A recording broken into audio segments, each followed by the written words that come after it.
Se a pessoa não for humilde para reconhecer o seu erro e realmente se arrepender e se voltar para Deus, esse erro é como um imã e começa a atrair tantos outros erros. Foi o caso de Saul.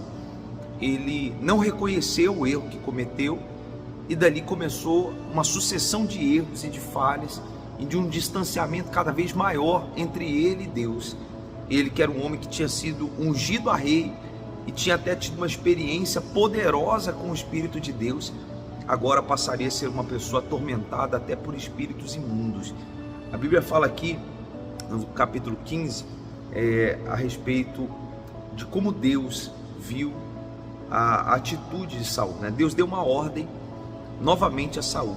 Deus já havia rejeitado toda aquela situação por conta do erro que ele cometeu de não esperar Samuel chegar para sacrificar, se apressar para querer agradar outras pessoas, não confiar em Deus, como nós falamos no vídeo passado. Mas agora Deus dá uma outra orientação, que ele destruísse, aniquilasse um povo e que não sobrasse nada, não era para ficar com nada.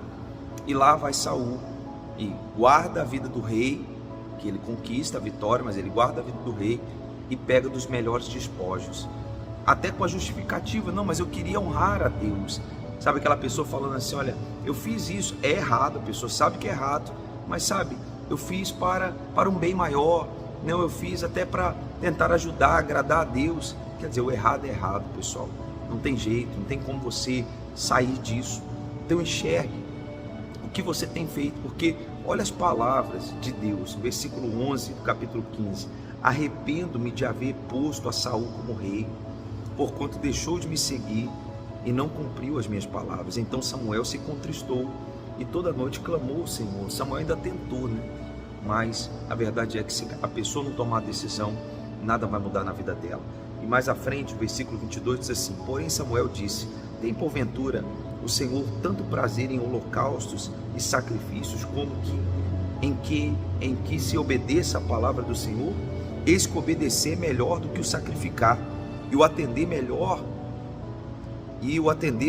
é do que a gordura de carneiros, porque a rebelião é como um pecado de feitiçaria, olha só, e a obstinação é como iniquidade e idolatria.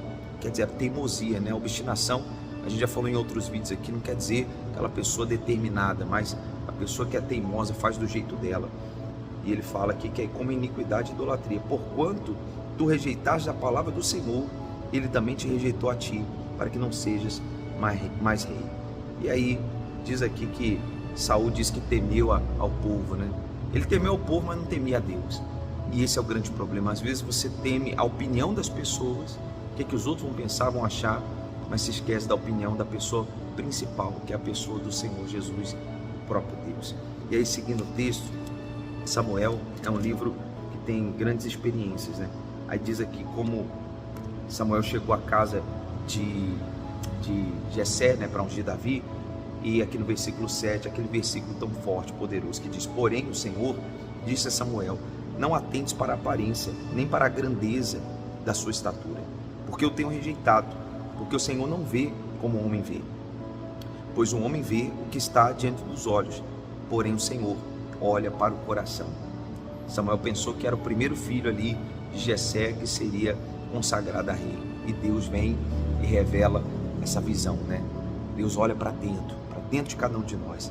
E é muito legal que quando ele unge aqui Davi no versículo 13, né, tomou o chifre de azeite, ungiu no meio dos seus irmãos, né, honrou no meio de todos, e desde aquele dia em diante o Espírito do Senhor se apoderou de Davi. Então Samuel levantou e voltou para Ramá. E aí no versículo seguinte começa a falar do espírito que atormentava Saul. O Espírito do Senhor se retirou de Saul. Quer dizer, o Espírito do Senhor estava entrando em um e saindo do outro. Não porque ele queria sair ou não poderia estar no mesmo lugar, porque o Espírito de Deus é tudo. Mas Saul estava perdendo e Davi estava recebendo, devido às escolhas que cada um deles vinha fazendo na sua vida. Entenda isso, que são as suas escolhas que vão definir tudo. Aí no capítulo 17 fala da guerra, né, entre os israelitas e os filisteus, onde Jessé manda Davi ir lá, né, naquela guerra. Davi começa a tocar a harpa para Saul, se torna uma pessoa próxima ali do rei, mas sempre voltava em casa, continuava como pastor, e surge um grande desafio, que é o desafio de Golias, né? Então, olha só o que Davi, quando ouve falar a respeito desse desafio, fala. Então falou Davi aos homens que estavam com ele, dizendo: que farão aquele homem que ferir a este filisteu e tirar a afronta de sobre Israel? Quem é, pois, esse incircunciso filisteu para afrontar os exércitos do Deus vivo? Quer dizer, Davi tinha uma plena consciência de quem era Deus, a sua grandiosidade, a sua majestade, e que estava acima de qualquer inimigo, né? Isso é muito forte. E aí diz aqui, né, mais à frente, que quando ele vai para a batalha, ele quer ir para a batalha, ele fala para Saul, né? Versículo 36, assim feria o teu servo leão como urso, assim será esse incircunciso filisteu como um deles, porquanto afrontou o exército do Deus vivo. Disse mais Davi: o Senhor me livrou das garras do leão e das garras do urso, e ele me livrará da mão desse filisteu. Então disse Saul a Davi: vai e seja o Senhor contigo. Mas com aquela esperança, né? Provavelmente vai dar errado, mas deu tudo certo. E aí mais à frente, no encontro de Davi com o gigante, versículo 45 diz assim: Davi porém disse ao filisteu: tu vens a mim com espada e com lança e com escudo, porém eu venho a ti em nome do Senhor dos exércitos, o Deus dos exércitos de Israel, a quem tens afrontado. Hoje mesmo o Senhor te entregará na minha mão, e ferir-te-ei e tirar-te-ei a cabeça, e os corpos do arraial dos filisteus darei hoje mesmo as aves dos céus e as feras da terra, e toda a terra saberá que há Deus em Israel, e saberá toda essa congregação que o Senhor salva, não com espada nem com lança, porque o Senhor é a guerra, Ele vos entregará na nossa mão. Quer dizer, o Senhor é a própria guerra, meu amigo. Ele é o Deus da guerra, e Ele vai te entregar nas minhas mãos. Quer dizer, você vem com espada, com lança, eu vou com Ele, eu vou com Deus. É isso que você tem que entender. Entre nas suas batalhas com Deus, coloque Deus à frente de tudo, para que você possa vencer. Não tem nem muita interpretação, o mais acrescentar, as palavras já dizem por si só. Só para finalizar, no capítulo 18, fala, né, que Saul começa a ter maus olhos com Davi, quer já intentar contra a vida dele, e diz aqui, né, é muito forte, porque uma das coisas que Saul propõe é casar Davi com uma das suas filhas, tentando criar uma situação para aproximar Davi e fazer com que os inimigos matassem Davi. Um plano arquitetado por ele para tentar tirar a vida de Davi. Saul tentando tirar a vida de Davi. E aí, no versículo 25, ele faz um pedido, né, para que Davi pudesse se casar com uma das suas filhas, que era Mical.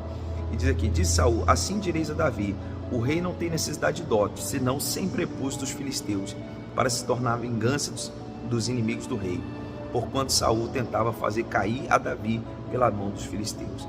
Aí versículo 27 diz: então Davi se levantou e partiu com seus homens, e feriu dentro dos filisteus 200 homens, e Davi trouxe os seus prepúcios e os entregou todos ao rei, para que fosse genro do rei. Então Saul lhe deu por mulher a sua filha. Quer dizer, Saul pediu algo, Davi fez o dobro. Que espírito, né? Que espírito bom. Imagine se todas as pessoas agissem dessa forma, e até mediante a tudo que estava acontecendo, porque Saul já tinha atentado contra a vida de Davi. Então Davi já sabia que Saul não tinha boas intenções, mas ainda assim Davi estava ali como servo e fazendo muito mais do que lhe era pedido, às vezes baseado ao erro de outras pessoas, olhando para outras pessoas. Você acaba não fazendo o que você tem que fazer para agradar a Deus, justificando assim: olha, fulano não merece, Beltrano não merece. Não se trata de merecimento, se trata de fazermos o que é certo e para Deus, como se fosse para Deus, independente de quem quer que seja. E quando fazemos assim, Deus, ele honra, como honrou sempre Davi. A gente vai falar mais sobre ele nos próximos capítulos, tá bom? Se você gostou dessa mensagem, curta, comente, compartilhe, e claro, se você quiser acompanhar os próximos vídeos, se inscreva no canal, tá bom? Que Deus abençoe a todos e até o nosso próximo vídeo.